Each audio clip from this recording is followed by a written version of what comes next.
នងគ្រាដែល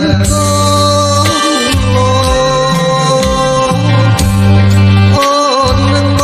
កបានរួមសេចក្តីស្នេហានៅក្រមរស្មី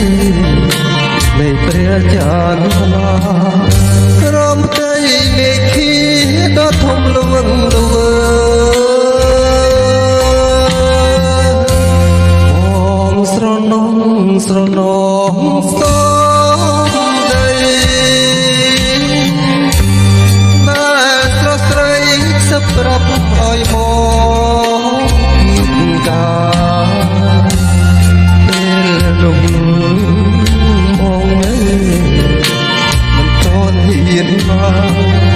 ព្រោះអ្វីត្រានត្រាយពុះហាត់ហា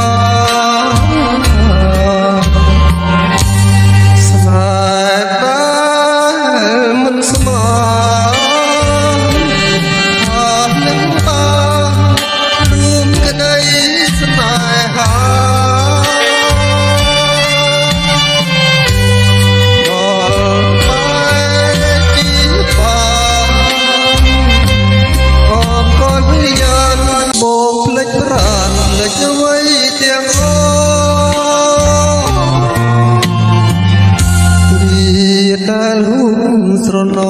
ងជាថ្មីមកអាឡ័យស្រមៃគិលអូនណាយដូចទេដូចអូនមិនភ្លេច